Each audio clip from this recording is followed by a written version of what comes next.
Hey Aquarius, this is your rising sign horoscope for the entire year of 2026. Joining me today is astrologer Leisa Schaim, and I am Chris Brennan of the Astrology Podcast, and we're going to be looking at the entire year ahead over the next 12 months and seeing what the transits look like for you this year. So, hey Lisa, thanks for joining me for doing horoscopes this year. Hey Chris, glad to be here. Yeah, so we're going to do a big picture overview. And like I said, we'd recommend watching the horoscope that matches your rising sign if you know your birth time. Although, if you don't know your birth time, then you can look at the one that matches your sun sign. And we're going to give big picture overview themes this year. So let's go ahead and jump right into it. So here's the planetary movements calendar that shows where the planets will start at the beginning of the year and how far through the signs of the zodiac they'll get by the end of the year. And here's the major transits we're going to focus on, starting with the Saturn Neptune conjunction that's going to take place in February, where right before that happens, Saturn and Neptune are both going to move into the sign of Aries and depart from and end their long transits through the sign of Pisces that they've been going through for many years now. So this is going to represent a shift of those two slow moving outer planets from your second house of finances into your third house of communication, short distance travel, siblings, and neighbors. So pretty big shift early in the year. hmm So Saturn entered Pisces in your second house of personal income and finances in March 2023. So it's been there for the last few years, along with Neptune for much longer.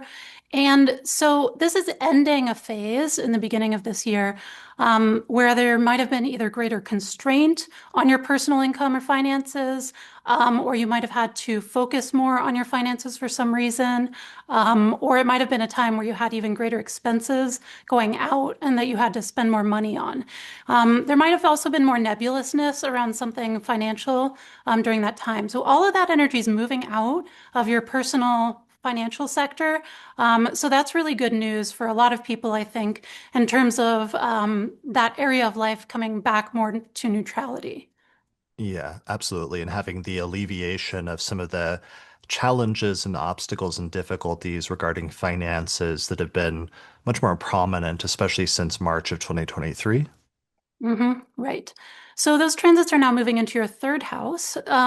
So for some people, that'll be a time when there may be either greater attention or support needing to be paid to siblings or cousins or other extended relatives. You may have some sort of strain or distance in your relationship at this time, or that person in your life may be going through a harder time than usual for some reason. It can also be a time where you're putting greater focus and work towards communication skills. So either like learning a new language or how you communicate, whether in speaking or writing, you're putting more intentional work into. It can be also a time where you're putting more attention to that area because you're trying to create a body of communication like a book or like a new podcast or something like that, where you're trying to create something new that you've only imagined up to this point around communications. Yeah, and sometimes the Saturn transit in the third house can bring greater sense of distance and even coldness in terms of your relationships with some of the third house people, which can be like siblings, like maybe for some reason you're feeling a little bit more distance with your siblings than normal, or other extended relatives who are otherwise playing an important role in your life, which can include grandparents or aunts and uncles. It can even be extended to neighbors and like people that live in your neighborhood, who you were otherwise usually on friendly terms with, but for some reason there's like some challenges and obstacles and difficulty and coldness that arises during this time. And one of the things that's going to be tricky about that is especially around February, when the Saturn and Neptune conjunction comes together and goes exact, that's this really nebulous energy that I've been calling the reality distortion field, which can make it hard to tell the difference between what's real versus what's not, or what's true versus what's false, which for all of us, we've been experiencing in, like, let's say the era of technology by seeing things like the artificially generated video, for example, as an example of that, that's been getting better and better as this conjunction's been forming over the past 3 years. But it's also affecting each of us in very personal ways sometimes. And for you, because it's falling in your third house of those relationships related to siblings and neighbors and other things like that. There may be some nebulousness surrounding why there's distance between you and some of these people that's suddenly arising at this time. And I think it's going to be really important to avoid making strong decisions around February regarding that because you may not have a clear picture of what's actually going on, and it could lead you to making mistakes if your perception of reality isn't as clear as you might think it is at this time. But that will start to dissipate after February as that conjunction starts to move away. Yeah, there can be some confusion in your connections with those people we were mentioning in that area of your life, especially in February, but to an extent even beyond that, there can be some sort of nebulousness where they feel to you they feel like hard to pin down, or you don't really understand what's going on with them. There's some lack of clarity going on. So um, yeah, so definitely be careful of that, especially in February. Let's see, what have we not mentioned about that? Is that all? I would just add that sometimes there can be issues with short distance travel, like your car could run into issues or like break down Mhm. for unclear reasons. You could be like having to go back to the mechanic a few times and them having trouble diagnosing the problem. There can also be issues or things that inhibit your ability to communicate for some reason, but again, that make it so that your communication is not just inhibited through Saturn, but also a little bit more nebulous and not clear. That's like impinging your ability to communicate as clearly as you would like, or even to communicate at all. So that's just kind of some of the archetypal energy, but again, that's going to peak around February and then hopefully dissipate after that. Mhm. So that's our first major transit of the year. Then we move into our next major transit, which is that our first eclipse season starts in February and March with a pair of eclipses that take place in the signs of Aquarius and Virgo, which is your first house of mind and body and self, and your eighth house of shared resources. Yeah, and this first Aquarius eclipse, it's going to be the first in the series of Aquarius Leo eclipses that we're starting this year. And so an eclipse in your first house can bring important beginnings and endings with regard to anything involving your sense of self, whether that's your inner sense of self, how you present yourself in the world. Can also be things involving your appearance as part of that, whether that's like hairstyle or clothing. It can also be how you take care of your body or health issues coming up, either, paying attention to health either proactively or reactively or both. But it's generally just a time where it's good to, at some points in time, it's good to pay more attention, or you have to pay more attention to certain relationships in your life. But at other times, there can be things that trigger rebalancing and going back to paying more attention to yourself. And what do I want as an individual and that sort of thing. So that's the kind of eclipse that's happening with that first one in Aquarius. Yeah, and it's really hard to nail down what that means ahead of time in terms of when you tell somebody there's going to be changes to their sense of self that's going to impact their relationships. But it's going to play out this year, starting with this first eclipse in Aquarius, where you're going to be starting to focus more closely on yourself and figuring out who you are in terms of your identity and what you want in life. And then 6 months later, we're going to have an eclipse that takes place in Leo in your seventh house of relationships. And then all of a sudden, the question of relationships is going to become more of a dominant focus for you. And so this is opening up a series of eclipses in 2026, going into 2027, that's going to be you teeter-tottering back and forth between sometimes focusing more on yourself and your own identity, and other times focusing on your relationships more and going to extremes, but then eventually trying to find a balance between those two.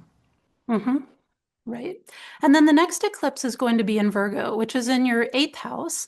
And that's already in process, that eclipse series of Virgo Pisces. So we've had two eclipses there already in 2025, and there'll be another one in early 2027. So this is not a new area for you in terms of the themes, but it'll involve things like shared resources, other people's money, partners' income, things involving taxes, loans, debt. or sometimes expenses can kind of go either in second or eighth. Insurance also can go in the eighth house, so dealing with insurance for some reason.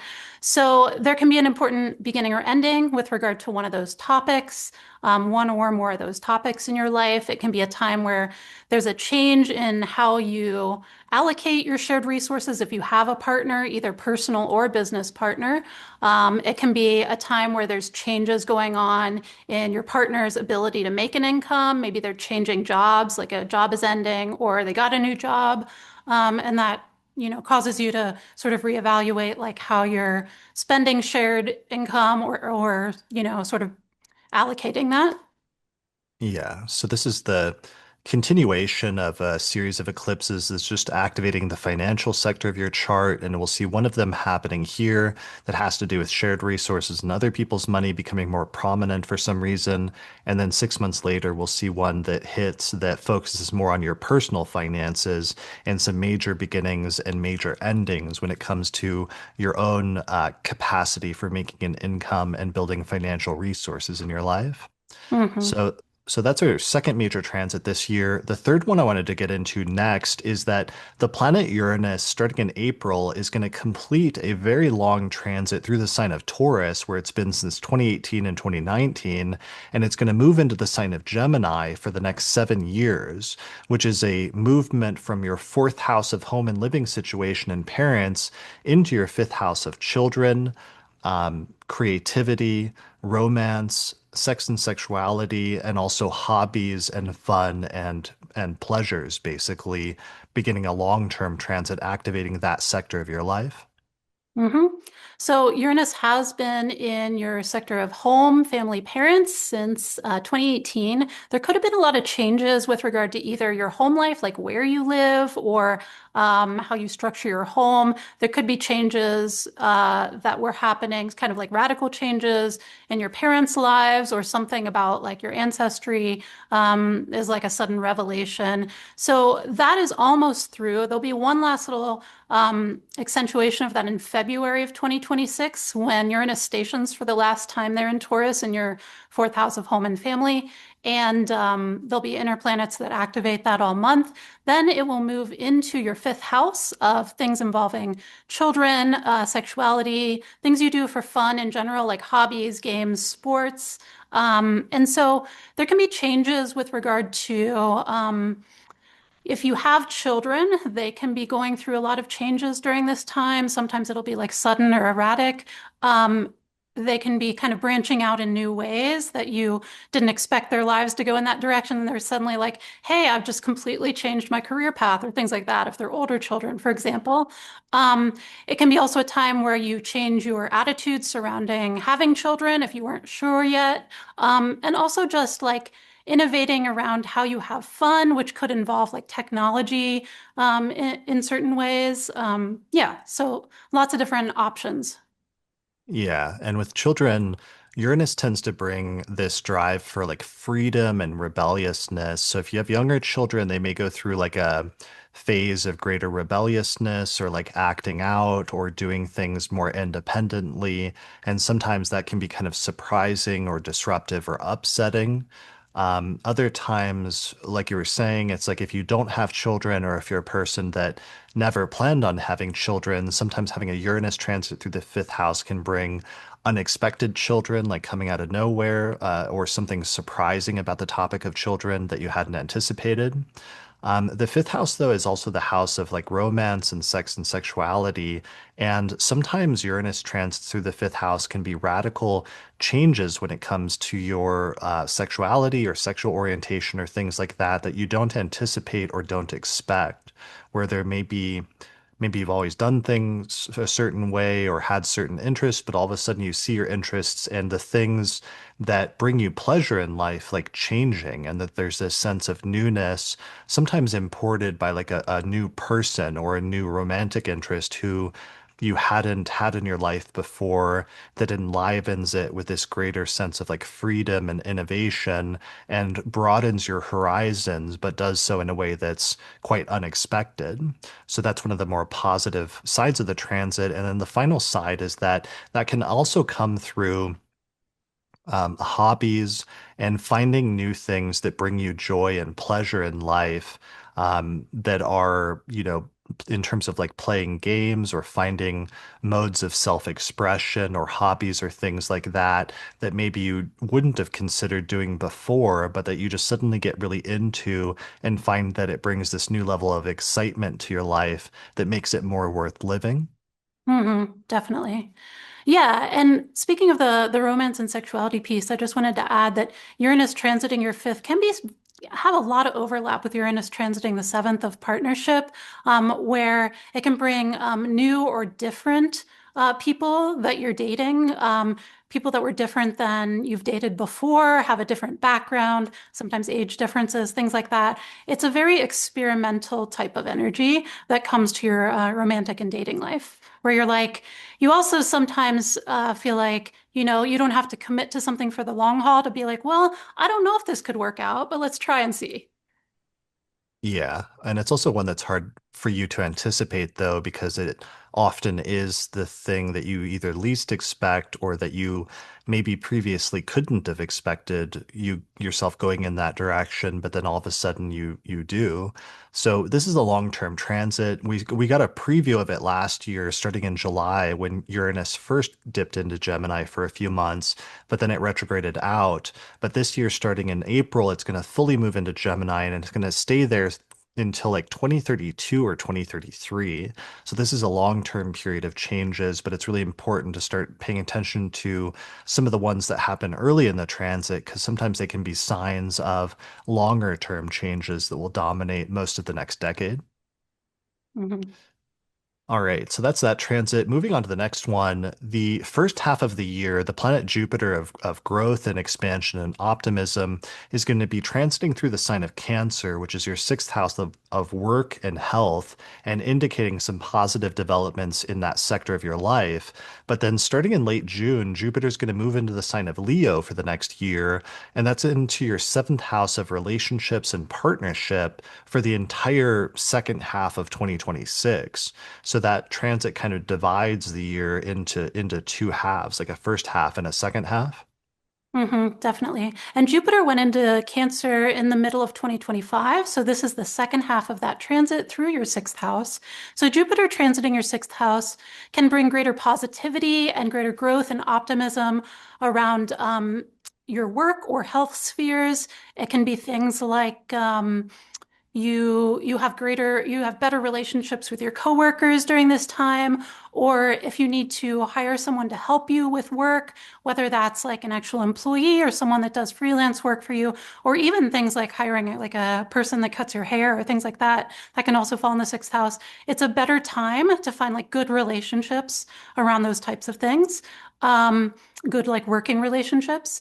And it can also be a better time to improve your health in some way. So whether that's a time where your health is just better naturally, or it's a time when you find things, whether that's like nutritional things or exercise things or what have you find approaches to health that help you improve your health during this time.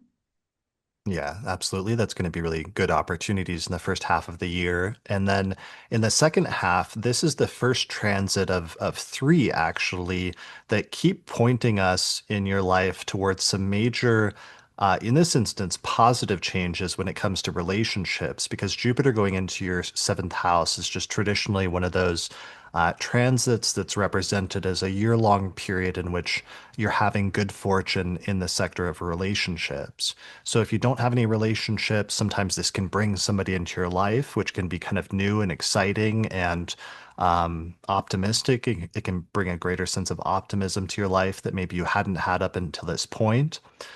There can also be some positive partnerships, which can be non-romantic, just in terms of working one-on-one with another person and having that be a successful partnership for some reason. Definitely. Or if you are partnered, this can be a time where there's just greater positivity and warmth in your relationship than at other times, greater expansive feelings. Also, times when something more positive than usual is going on with your partner for them. So whether that's like unrelated to you, but that can be something good happening for your partner that then brings greater positivity to your relationship with each other. Um, Yeah, so that's going to be happening for the second half of 2026. And we're going to have a bunch of other things going on in that area of life. So, especially in the second half of the year, there's going to be a lot of attention paid towards the area of partnership. Should also say, if you do anything that involves client work, that can also be a good time for greater positivity and greater growth in that area. Yeah, for sure, especially like consulting and things like that.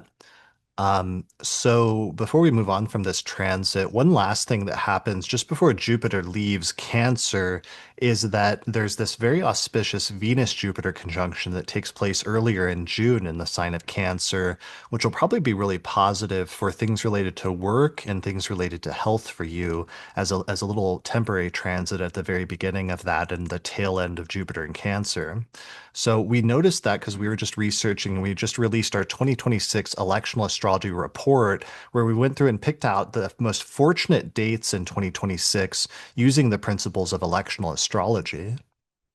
Any important actions you need or want to take in 2026, or important projects you want to start, whether that's around your love life, business, home, or what have you, if you use these dates and times that we've selected for you already to start those things, you'll have better odds of success.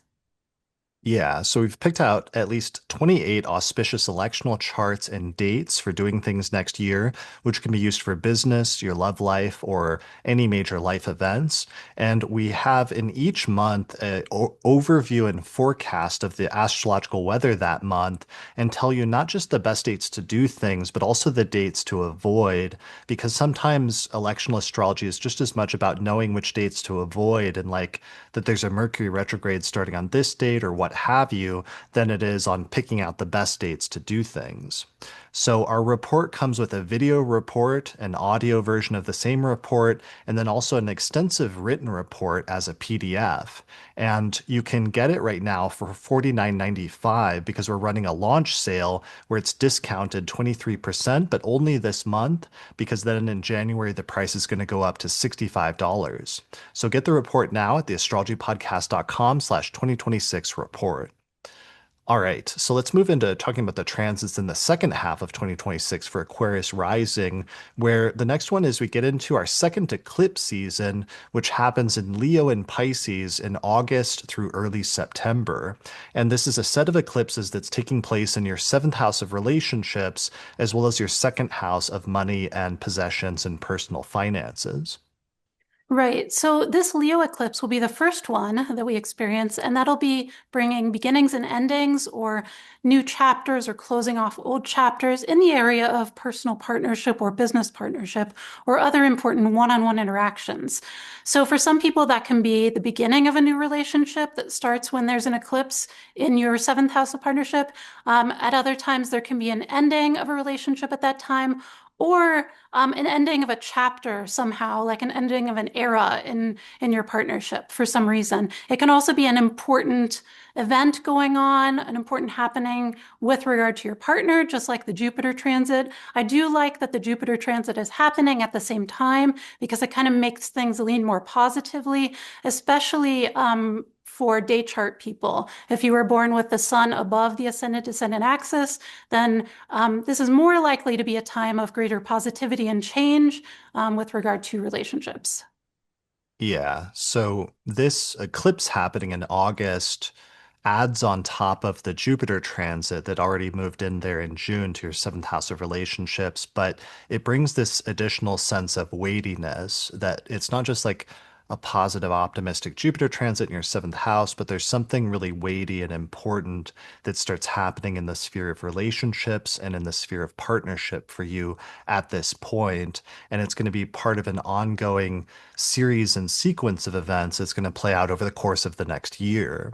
So that can be, like I said, I always say the keyword of major beginnings and major endings when it comes to relationships. So sometimes it can represent a relationship reaching the end of its life cycle and coming to an end, or other times it can represent a new relationship opening up and starting at this time that ends up becoming much more significant than you thought it would at first.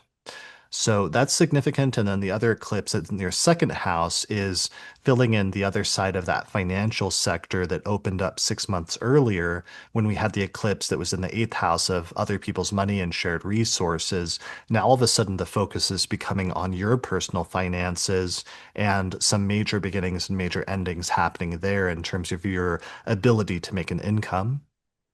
Yeah, and this will be the last one after a lot of activation of that area in your life for the last few years. We've had Saturn and Neptune there, and we've had a series of eclipses already in Pisces. So this will be the last one, potentially bringing some closure to all of that activation of the last few years, or one last important beginning or ending with regard to personal income and finances. Yeah, and that's really good just because now that Saturn is out of there, Saturn was probably holding things back or causing some greater setbacks and obstacles and difficulties in the financial sector. But now this final eclipse is kind of bringing all of that to completion so that you can start a new chapter when it comes to that area of your life.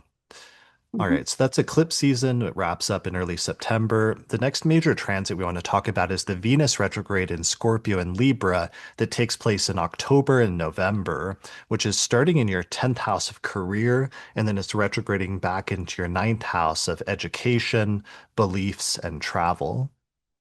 Yeah, so Venus retrogrades in general can bring people back from the past. That can be people that you used to work with or somehow connected with your career. It can also be a time where you're revisiting your thoughts about how you're going about your career.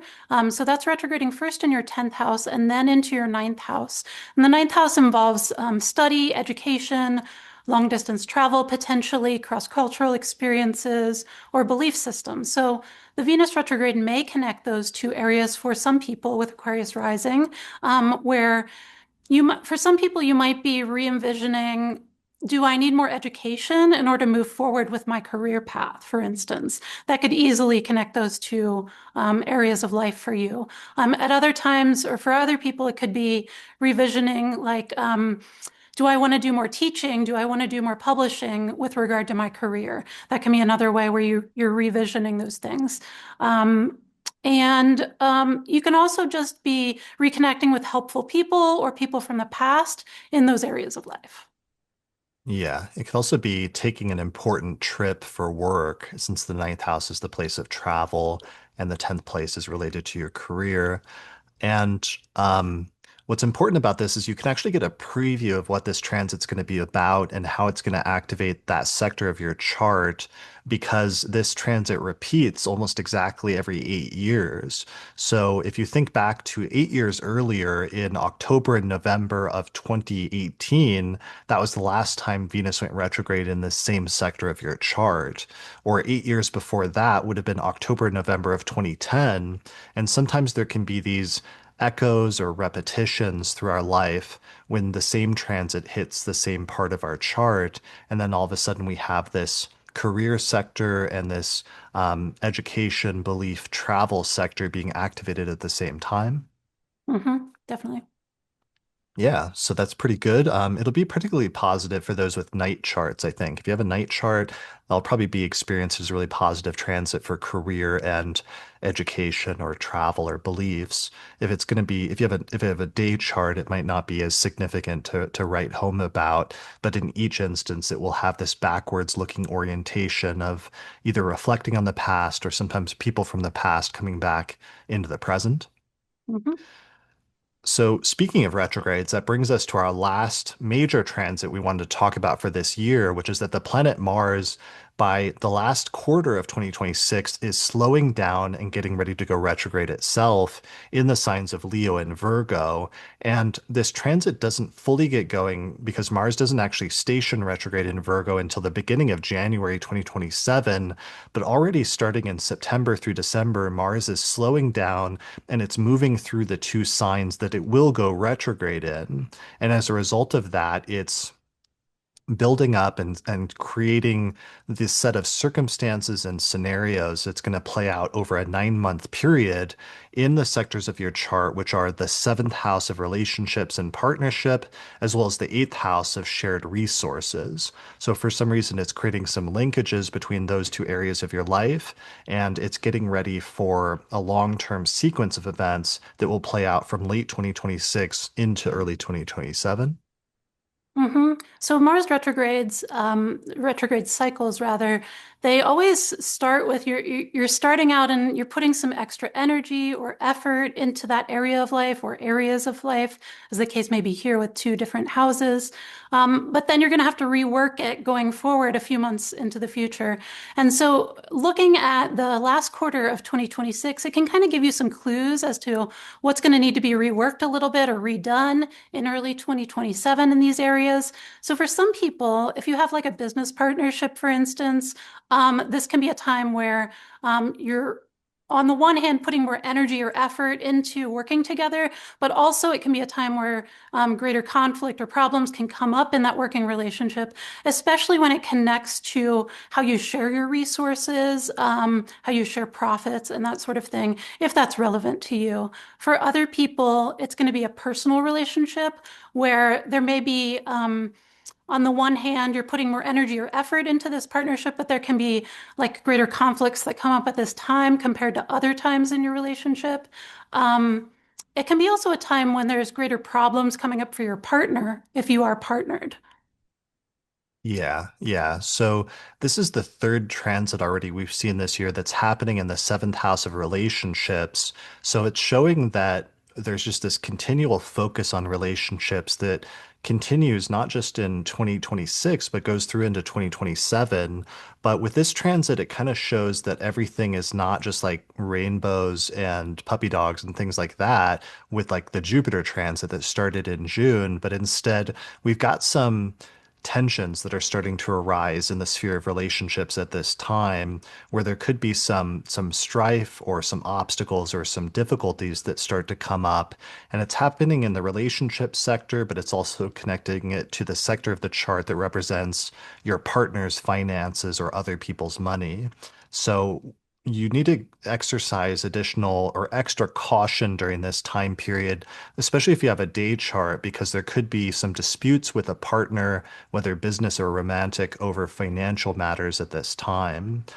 It could also connect things in terms of like an inheritance, issues related to mortality, issues related to taxes or debts. Like in some instances, finding out that a partner has like a bunch of debts from the past that the two of you didn't know about or something like that. Because since it's a retrograde, sometimes it does have a backwards looking orientation where there's something from the past that comes back up into the present.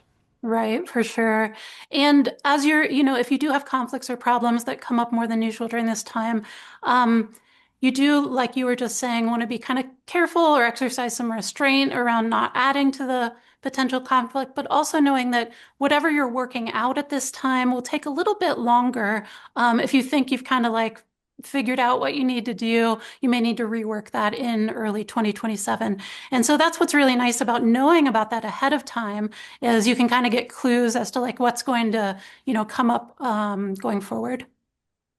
Yeah, and also to exercise restraint, just because sometimes early in a Mars retrograde, we can, get into a conflict with somebody or have a fight that normally would be just like a little fight that happens and then goes away and gets better the next day. But sometimes under retrogrades, like a little fire can turn into a whole like forest fire if you let things get out of hand and if you don't think about it and exercise restraint ahead of time. So be careful what you say, especially in partnership and relationships during this time, and especially in like business relationships or partnerships as well, because that could be kind of tricky. For sure. Um, Go ahead. So for day chart people, you will have this silver lining, right? Where you do have the Jupiter is bringing greater extremes of positivity to that area at the same time. So that'll help out still, even though Mars is potent as well, and Mars will bring, greater problems for day chart people. So you have a little bit more of both the extremes of positivity and potential conflict. Whereas for night chart people, if you have these two transits simultaneously, it's a little bit more moderated, where you have having some benefits, but not quite as positive as the day chart people in the area of relationships. And then you're mostly just putting a lot of extra effort or energy into that area with the Mars transit.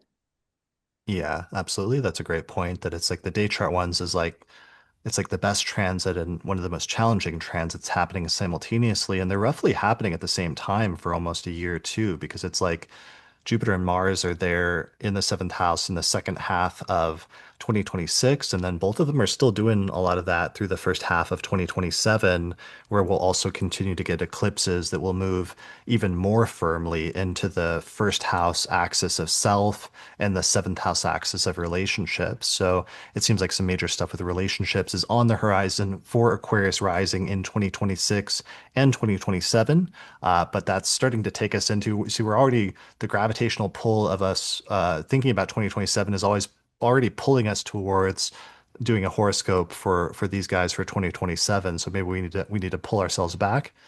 Yeah, I think that's it for 2026. We can get to 2027 in about 12 months. Okay, that sounds good. We will check in again then in that case. So that's it then, Aquarius rising. Those are your major transits for 2026. So again, as we said, for help planning things next year, check out our 2026 Electional Astrology report, which is on sale just this month for $49.95, but only until January, and then the price is going to jump up to $65. So you can get that at theastrologypodcast.com/2026 report. And otherwise, if you want to learn more about our approach to astrology and how we read birth charts, you can sign up for my Hellenistic astrology course at theastrologyschool.com. All right, that's it. So good luck in 2026, and we'll see you again next year.